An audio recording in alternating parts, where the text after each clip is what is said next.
14h-16h, Brigitte Lahaie, Sud Radio. Et je vous propose de découvrir un étudiant qui étudie justement l'érotisme dans la littérature. Bonjour Simon Collin, merci d'être avec nous. Alors, on peut vous retrouver de toute façon dans votre émission que vous animez avec Philippe Chevalier, qui s'appelle les Clochards Célestes. Mais en tout cas, vous êtes avec nous pour évoquer du sexe dans les grandes œuvres littéraires, c'est ça ? Eh bien oui, c'est une question plus importante que le conflit russe. Comment par exemple parler de sperme en littérature ? Victor Hugo était un passionné de sperme. Il était d'ailleurs même soupeur. Les gens sauront ce que ça veut dire. Mais il n'aurait pas écrit « à l'heure où blanchit le sperme ». Alors il y a des métaphores. Par exemple, Cocteau disait « la pieuvre qui se déploie ».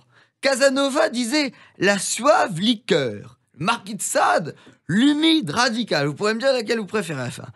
Et Crébillon disait « le doux nectar », l'élixir précieux, ou l'éclaboussement de mon impatience. Alors, c'est joli ça. Enfin, je veux dire, c'est très imagé. C'est très joli. On imagine un porno, ça serait très beau, où Kenza demande « S'il te plaît, est-ce que tu pourrais éclabousser mon impatience ?» Alors, il y a des livres, par exemple, La Princesse de Clèves. C'est un livre que tout le monde aime. Tout le monde aime La Princesse de Clèves. Quand Sarkozy a voulu le retirer des programmes, il y a eu des manifestations. Personne ne l'a lu, mais tout le monde l'aime. Et dans La Princesse de Clèves, il y a des scènes terribles. Par exemple, il y a une scène où la Princesse de Clèves se masturbe avec l'aide d'une canne, d'où God save the Queen. Et le duc de Nemours, qui n'a que 15 ans, l'observe à travers la fenêtre pendant des heures se masturber avec sa canne. Et ça fait combien de pages, ça ? Ça fait 10 pages. Ah oui, quand même. C'est plus la Princesse de Clèves, c'est la Princesse de Glaire.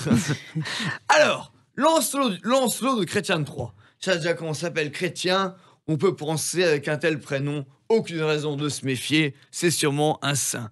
Il doit la délivrer à la reine, la femme du roi Arthur, et dans sa quête, il tombe sur un peigne.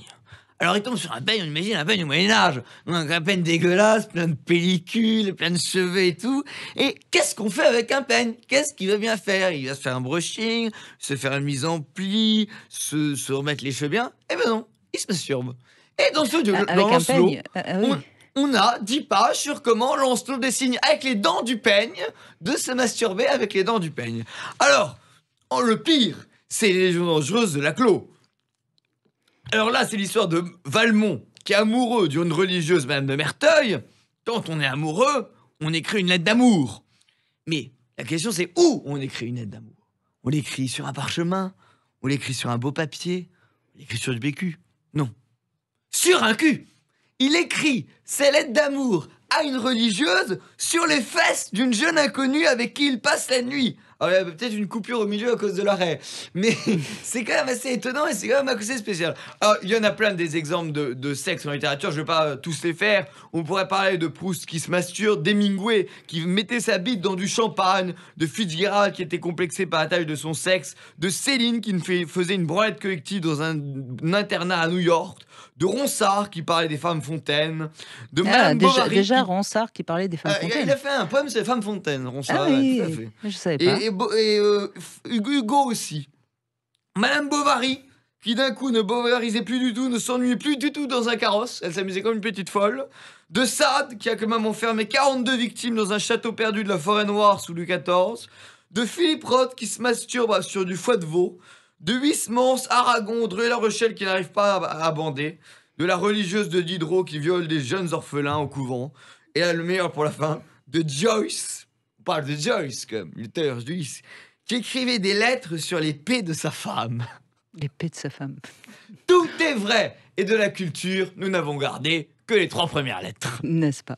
Merci en tout cas, Simon Collin. Ça donne envie de relire nos classiques. Merci beaucoup, bien sûr. N'est-ce pas ? Merci, on vous retrouve bien sûr dans cette émission Les Clochards Célestes.